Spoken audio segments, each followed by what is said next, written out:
Well, hello everybody and welcome to MikeyTaylorGaming, where today we're taking a look into the world of the Simpsons hit and run glitches. Well, every time I try to make an introduction to a video, somebody calls me or somebody texts me, and it's the most annoying thing in the world. So I think instead of cutting it out, this time we're going to take a look at who it is exactly who is messing around with my introductions. Hi, is this Mikey? Yeah, but I don't recognise you. Have we spoken before or something? Wait a minute, you're not from Nintendo, are you? Because if this is about all of those broken games, then that was nothing to do with me. It was all that other guy, A+Start. Oh, really? Of course, Mr. Nintendo representative. I'm telling the truth. Mikey, relax. It's just me, A+Start. You know, Andy. Whew, well that's a relief. I thought Nintendo were going to shut me down. I thought I was well and truly Oh, focus, Mikey. Listen, it's Nintendo. They are after you. They saw Super Mario Galaxy, 64. They know you're breaking their games. Also, I'm from the future. Wait a minute, what? I'm finding it kinda hard to believe that you're calling me from the future right now, Andy. And if you are, then how are you doing this through the time streams? Is this something to do with GlitchCom? It's 2025. Nintendo own Google now. It's really weird, actually. It's called NintenTube. I was forced to make Cat Mario videos. It's been a nightmare. Ah, okay, but what exactly does this have to do with me? You must break other games, preferably not Nintendo ones. Learn from me. The future is a dark place. Ah, okay, I see, thanks, that's very helpful, but we're covering the Simpsons hit and run today, so I guess that's not really Nintendo related? Oh! Well, that is a good one. Well, never mind. See ya. Andy? Andy? Well, that was weird, but I guess we can't be mad with him because he was only trying to save us from the future and NintenTube. Whatever that is. Anyways, as I was saying at the start of this video, today we're taking a look into the world of the Simpsons hit and run glitches for the GameCube, PS2 and Xbox. There are a ton of awesome glitches in this one, and most of them are really easy to do. Some are even helpful, which is really strange for this channel. Without further ado, let's take a look at all of these glitches, and I will see you all at the end card. I hope you all enjoy.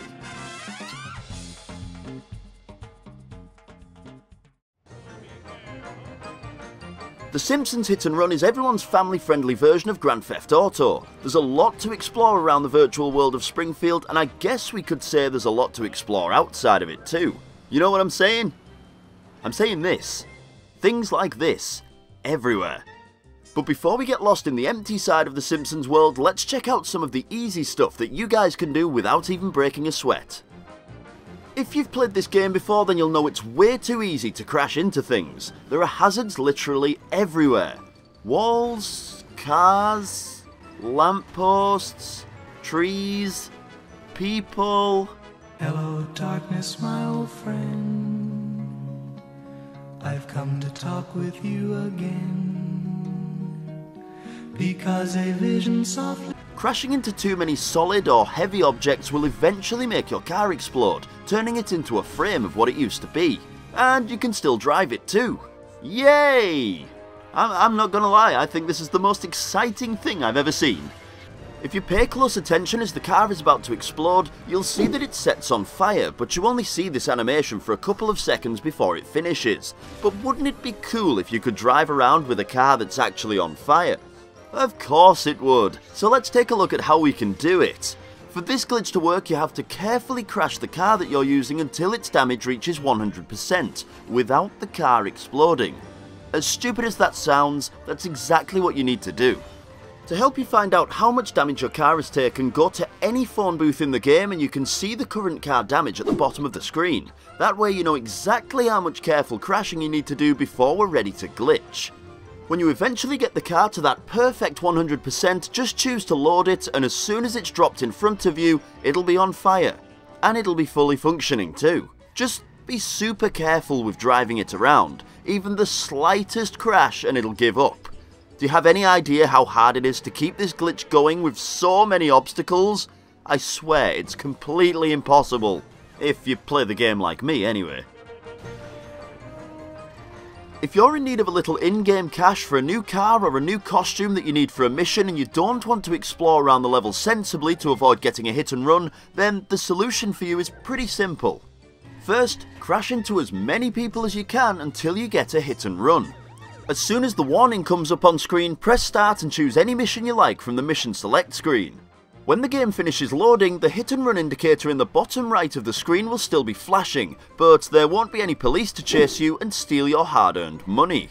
Being in this glitchy state means you can run down as much stuff as you like without the police ever coming to steal your hard-earned coins.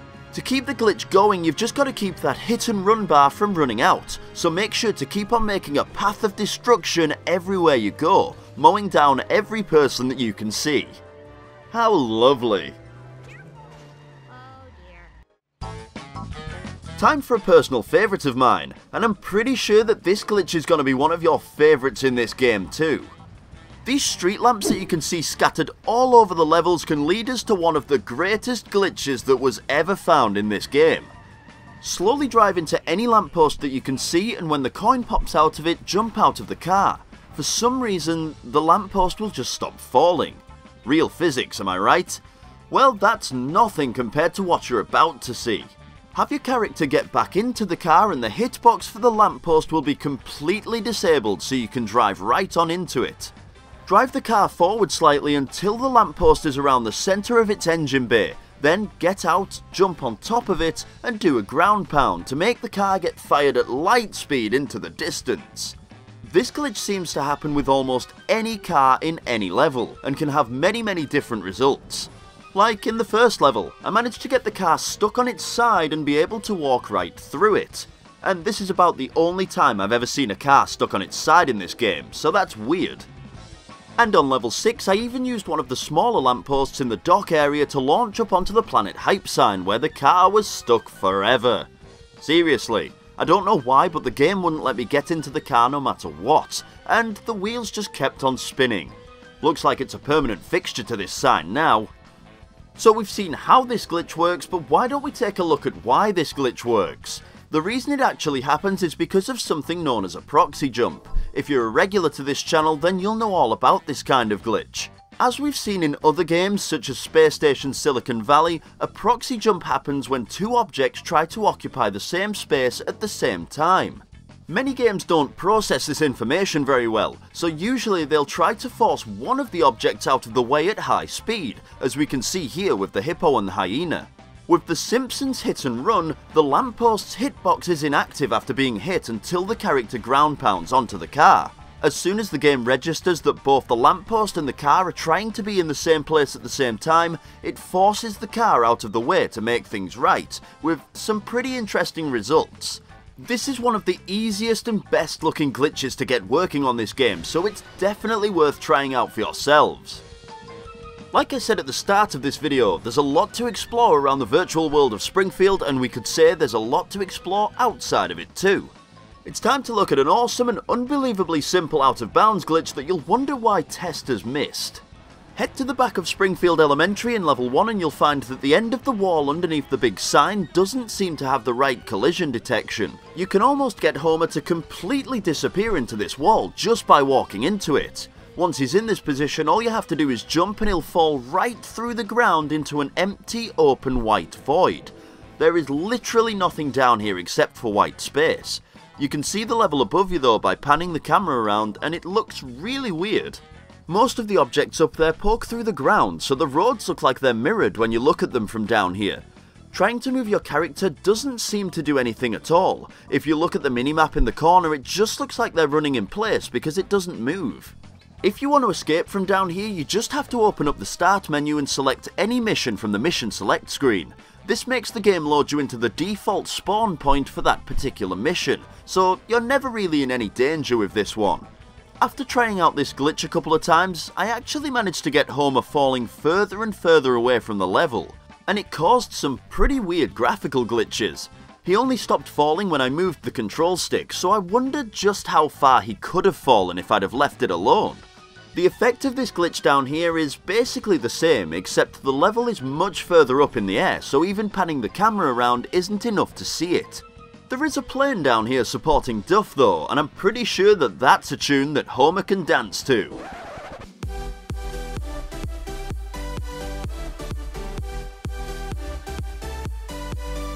For some reason, this glitch doesn't exist in levels 4 and 7. I'm not sure why, but the collision detection is fixed in both of those levels. Ah well, we'll be taking a look at a couple more out of bounds glitches later, but for now, let's take a look at some other cool glitches.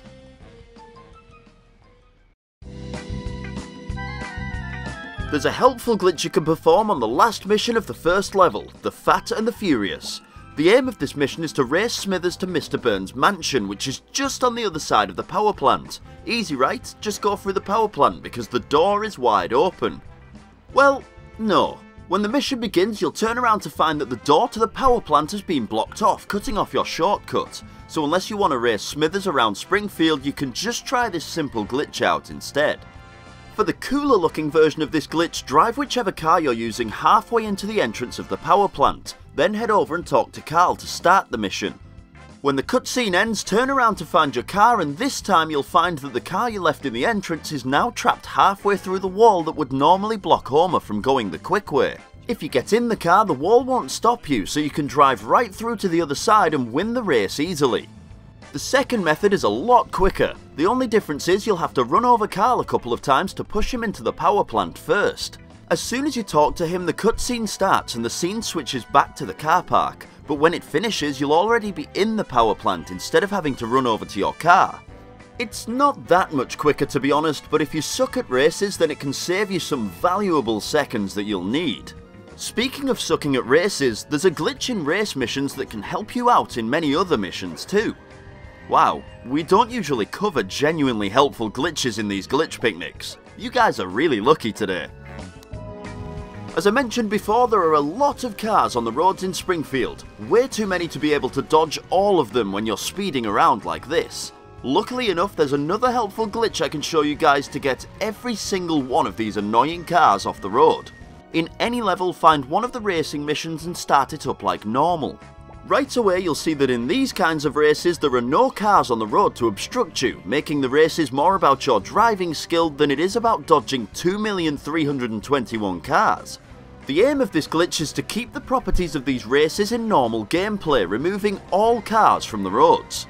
All you need to do is press start and cancel the mission, and as quickly as you can pause the game to bring up the pause menu again and then choose a mission from mission select.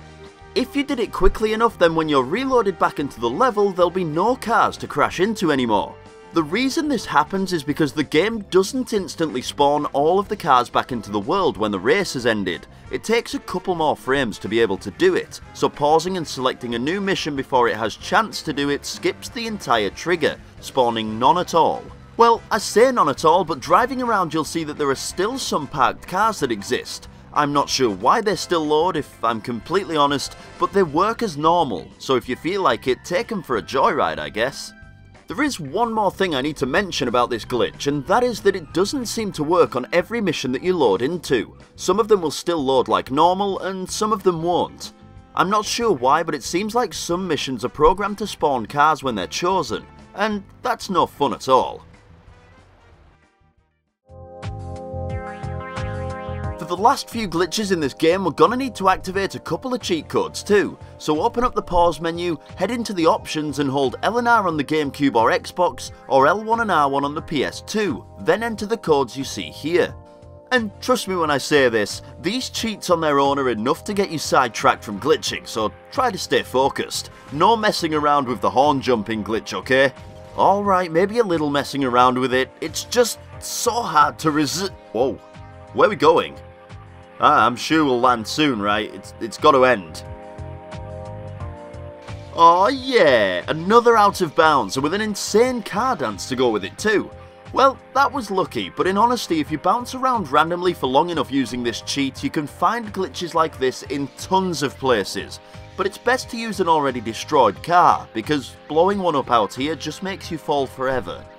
Then again, I guess it doesn't matter, because after about 20 seconds, my console just completely crashed anyways. Ugh.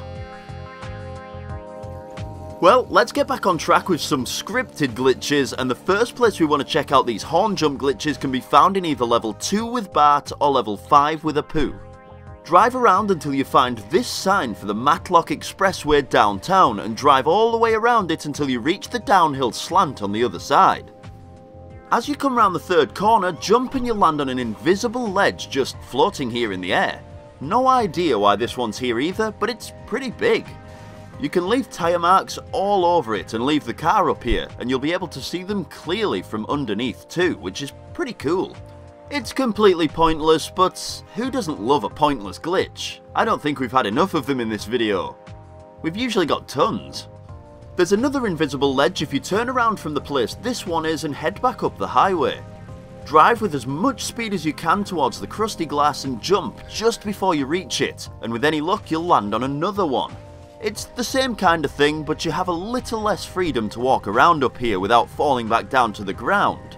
It's a shame there are so many invisible walls up here, because it would have been a cool way to have found another Out of Bounds glitch to explore. But meh, the next glitch is an Out of Bounds one too, so I guess it doesn't matter. In levels 1, 4 and 7 you can use the horn jump off the left of the big bridge when driving towards Cletus's house to jump way past the respawn point and you'll be driving out of bounds. It really couldn't be easier, just one simple jump and you're away. There's really not that much to see down here, but unlike the first Out of Bounds glitch we looked at, we can drive around and see the rest of the level down here too. For an additional bonus glitch, you can get out of the car and jump to fall even more out of bounds, eventually turning your character into nothingness. Something strange I noticed here is that you can still move the character as they fall, and if you maneuver them over to the exact position that the car is located using the map, then the game gives us a third glitch. This time, a camera related one. This game is pretty forgiving for things like this, so you can just press start and choose another mission to escape as always here. In the same level, if you jump from the broken bridge area towards the grocery store, jumping again around this area can cause the car to start flipping and spinning in weird ways, just like it did in the first horn glitch I showed you guys. I still have no idea what causes the car to act like this, but it's the best car glitch I've got to show you guys, and it's probably the only time you'll ever see a car upside down in this game completely, which is pretty impressive. Seriously, play it and try to get a car upside down. You won't do it, I promise. And that glitch from before, it doesn't count because the car was on its side.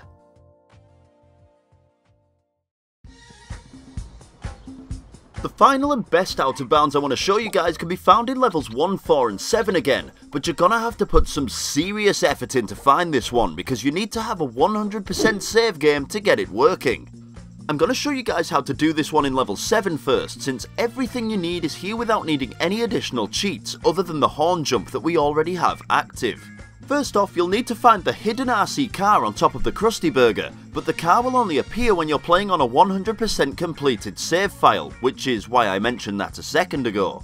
Get inside the car? Somehow, I'm really not sure how that works, but hey, it's a video game, right? And head towards Evergreen Terrace where we're gonna be escaping Springfield again. Drive right down the street towards this fence and beep the horn to jump over it and out of bounds. With a little exploration, you'll discover some really weird things out here. There seems to be what I think is a washing machine floating out here. But why? You tell me. That's one of the most random things I've ever seen in a glitch. All I can think of is that this location is the washing machine's origin point, the place where it's stored before it's called to load. But that's literally the only idea I have, and it's probably wrong. You can also find characters wandering around out here, but that probably has something to do with the navigation showing me on a road that's unloaded here. Again, not sure, but there's a lot of people that have mastered walking in air if that is the case. Getting out of bounds from the place that we did allows us to drive as far out of the level as we really want to, and using the horn jump will help us get out there a lot quicker. If we go too far out and press select to recover the car's position, we can sometimes be put way up in the air above Springfield, which is pretty cool to see. But as always, getting out of the car makes you fall forever and ever, so be careful what you do up here. I think it's about time we moved on to the last glitch of this video. If you're still here, then thanks for putting up with my voice, and the length of this video. And me in general. The final glitch I want to show you guys today is gonna give us access to the inside of Mr. Burns' mansion in level 1, which we're never supposed to do. Head through the power plant and use a jump inside to make it into the back garden of Mr. Burns' mansion. With a good run up and a well-timed horn jump, you can jump right over and into the front gardens. Since you're never supposed to be in this garden during level 1, there's a huge invisible wall that stops you from exploring the area. It's not like there was anything interesting to see or collect in here anyways, it's just a normally inaccessible garden. Anyways, I told you we were going to get inside the mansion, so maybe we should focus on that right now. If you can jump onto the top of the mansion, you'll land right above Mr. Burns' office, and dropping the car off the edge and messing around down here with different movements can get you all the way inside. It's a pretty empty place compared to the one found in level 4, but it's still pretty complete considering we shouldn't even be in here. I know it's boring. Hey, but come on, you can even do this. I mean, look at this. Homer shouldn't be able to do that, right? Anyways guys, with one of the most interesting glitches saved until last, I bet you're all glad you stayed until the end this time. But for now, I think it's finally time to finish up this picnic. I hope you've had your fill and enjoyed every minute of it. There's always many more tasty glitches where these came from, and even the boring ones. There are many boring ones too. So keep those taste buds ready. Now let's get on to that end card. Well, I don't know about you guys, but in my teenage years, this had to be an absolute favourite of mine, I have to say. What's better than a Grand Theft Auto style Simpsons game? Nothing. Not even Glitch Picnic. Anyways guys, I don't want to waste any more of your time since I know this episode was absolutely huge, and I hope you all enjoyed it regardless. If you want to check out another one of the Glitch Picnics, which is a lot shorter than this one, then you can check out the left hand box here to be taken to the Mega Man 2 Glitch Picnic. Not as many glitches as Mega Man 1, but there's still some pretty cool stuff to see in there. In the right hand box you'll find the most recent Glitch Picnic, which was the Super Mario Galaxy episode. Mario Galaxy has some awesome glitches and most of them are simple to test for yourselves, so it's definitely worth a watch. I know most of you guys will own that game too, so yeah, get watching. As always, thank you all so much for watching until the end. I hope you've all enjoyed, and again, I'll see you all in the next video. And don't forget, I love you all. Mwah! And a big shout out to Andy from A+Start for taking part in the intro to this video. I appreciate it.